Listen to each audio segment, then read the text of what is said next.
session. And AI is a buzzword in cybersecurity, but how do you get a sense of how AI is being used in your organization by employees and the security team, and how threat actors might be using AI against you?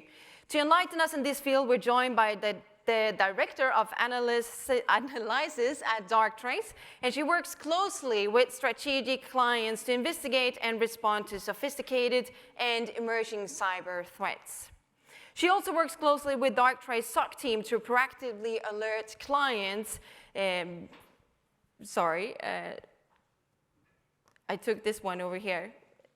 Oh, go back to this one. She works closely with Darktrace SOC team to proactively alert clients to emerging threats and to help them integrate Darktrace with other security solutions. And joining her on stage is an excellent cybersecurity analyst at Darktrace who has a vast experience in working with SOC environments and applying controls and the people, process, and technology levels to improve security.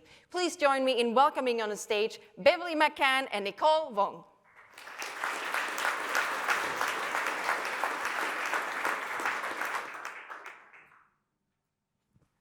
Thanks, everyone. I know we're running a bit behind, and I know you're hungry, but we'll still take 25 minutes, so please be patient. I hope you'll find it exciting enough so we can keep you on your seats. It's really great to be here today, and I'm really happy to have Nicole with me. So what are we going to talk about? Security concerns in the modern workforce. What do we mean by that? I mean, we've just heard towards the end of the NDR session the buzzword of AI, and we know that that has been flying in the rooms over the past 14, 18 months now. But what does it actually mean? What does that mean for modern security and for a modern workforce? AI has been around for 40 plus years, so this is nothing new. LLMs have been around since 2014. Again, not so new anymore, but yet here we are in this ChatGPT boom, and everybody either seems to panic or seems to be super excited. So some questions that we ask ourselves are, first of all, how can AI be leveraged by threat actors? How can it be used, and in what way? The other question is obviously, how are employees using AI?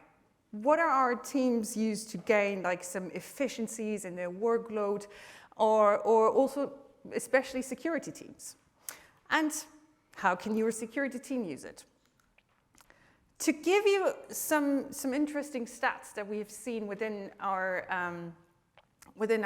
customer work, within our customer base, it was actually really interesting. So I think just the 3 months post the release of ChatGPT 3, between January and February 23, we have seen a 135% increase in this level of sophistications within emails. So that means going away from training your people that they should look out for these grammar and spelling mistakes in something, and it really shifts towards the increase in tonality. And we've seen an example earlier as one of the IR examples where targeted phishing attacks do seem to come up more and more. And AI obviously helps and alleviates that technology. But looking at the second question that I've just asked, like how can AI be used in a workforce? We've also seen that 74% of our customers do use some kind of Gen AI in their day-to-day, be that Google, Bard, or what others. We can see that people like using it, but obviously that comes with risks to your data, and how is that AI using your data and potentially leaking some of the data. But the question really for you guys is, are you applying the right AI to the right problem and to the right security challenge? And that's really something that you need to start to go beyond and really challenge all of the vendors that use that AI buzzword. But what AI are you actually using? Is it an LLM? Is it just like a chatbot that you add on top of the data? Or do you ingrain the AI really in your core solution? What is it that you're actually do with the AI? Do you still have a very signature and rule-based technology, and then you add some AI on top? Really try and challenge, and please challenge us afterwards as well if you really want to know. But yeah, so there's different levels of AI out there, and they do come with, oh, this is really small. I hope you can read this. And they obviously come with their benefits in each respective region. If we looking at known attack data, and we really great when we're looking for attack patterns, so behavior that has been seen in the past, and this really is alleviated by having like trillions and trillions of data points that you can train the AI on, and thereby really identifying all the stuff that is known out there.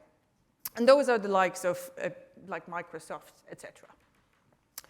Then you have the next section of Gen AI and large language models. They're obviously also trained on really large data sets to help your teams better communicate outputs of something that you're not sure about. So really lowering the barrier to entry, allowing your security teams to understand and interact with certain data that they're not really fully aware of. And at Darktrace, we do use what we call the business pattern of life. So rather than trying to look at data that is really cross-board, across industries, we really look at your data. So trying to understand what data looks in your environment and learning that business pattern of what does normal look like within your environment. And we use different types of self-learning AI for that. And we call it self-learning plus plus, just for the benefit of the room here. And with that, you can obviously then try and understand novel attacks, something that just hasn't been seen before. You can also identify insider threats because users somehow behave differently than normal because maybe they've just been fired and now they try and exfiltrate some data. So really try and challenge what AI is being used. But I think, Nicole, you have an example of how that can be used, right? Yep. Thanks, Bev. So when AutoGPT, the code creators version of ChatGPT came out, we did some testing to see how attackers can leverage this tool to conduct highly sophisticated attacks. We chose our own employees as the target, as we were quite confident we had the right cybersecurity guardrails in place.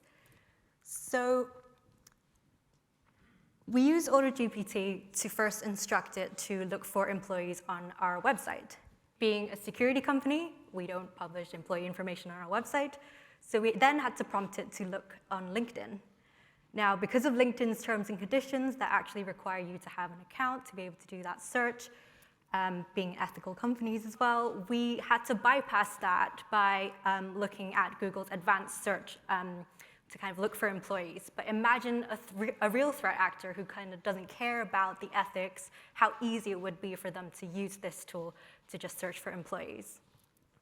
So AutoGPT did its searching and found a high-value user from Darktrace. That was actually Marcus Fowler, the CEO of Darktrace Federal. He's very active on LinkedIn. So AutoGPT went ahead and analyzed his communication patterns and crafted a highly sophisticated phishing email.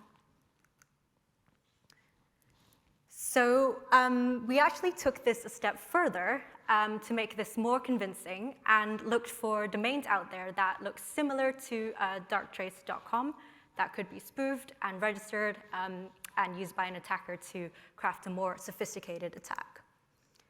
So we actually, quite small again, sorry, but we actually found, using AutoGPT, a domain darktrack.net that if you're really busy and kind of just skimming through your emails, you would, kind of mistake that for a legitimate Darktrace domain. This is a really realistic way in how attackers are using generative AI tools and AI tools out there to kind of craft sophisticated attacks and speed up their discovery of vulnerable entry points. But this is also a method in how defenders can use AI to kind of identify these vulnerable points as well and take response actions to remediate it. So we touched slightly on the kind of guardrails that we had in place to protect against this highly sophisticated attack. I'm now going to play a demo of what that actually looks like.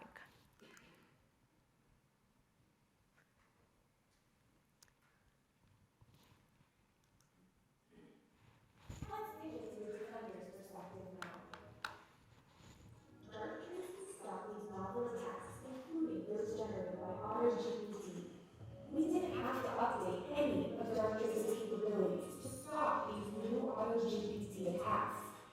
Our self-learning AI is already equipped to handle them. Darktrace Prevent Attack Surface Management can detect spoofed domains.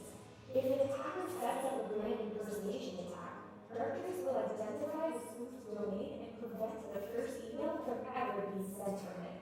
When it comes to malicious emails themselves, Darktrace email identifies email attacks before they even reach the inbox.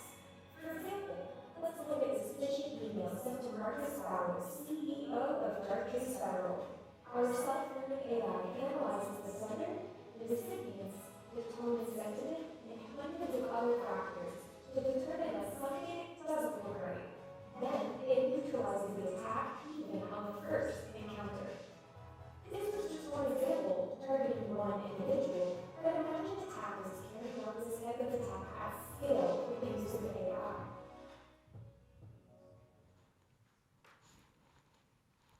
So we've seen how AI can be used to lower the entry for unsophisticated attackers to kind of conduct really highly sophisticated attacks, but also how we can use AI as defenders to combat these kind of AI-generated attacks as well. I'm going to hand back to Bev to talk more about how we defend. Sure, thanks. Yeah, so that was really interesting, really cool. So how do we actually try and defend in cases of either known or unknown attacks? And you've briefly seen our sort of a cyber AI loop where we look at a lot of defense in depth. We have a platform that provides preventative measures, such as the attack surface management, but also end-to-end attack path modeling techniques. I've heard detect and respond a lot, and obviously, yes, it is really, really key to detect as early as possible, detect those unusual behaviors from that domain admin that has regularly does RDP from the example earlier, but maybe not at that time, maybe not to those devices. So you want to be able to detect that very early and obviously respond to that. So detect and respond, really, really crucial in trying to secure your workforce. And obviously heal as well. Heal is there to help you recover from an incident quickly, help you prepare yourself by creating attack simulations, as well as giving you an AI-generated playbook to help you guide yourself through an incident and recover from something in your environment. And obviously we do that being data agnostic in all kinds of environment, be that in your cloud, in your email, or in your OT infrastructure as well. And with that, I would just like to sum up by saying, obviously, with your data and our AI, we can really increase cyber resilience.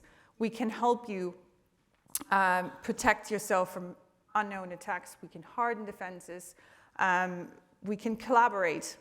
We can create defenses and hopefully, help you get better. And obviously with that, we have a demo if you want to look at the detect and respond platform at 2 o'clock, as well as we're around for lunch if you want to ask us any questions, or if you have questions now, I'm sure there's a few minutes to do so. But otherwise, thank you very much.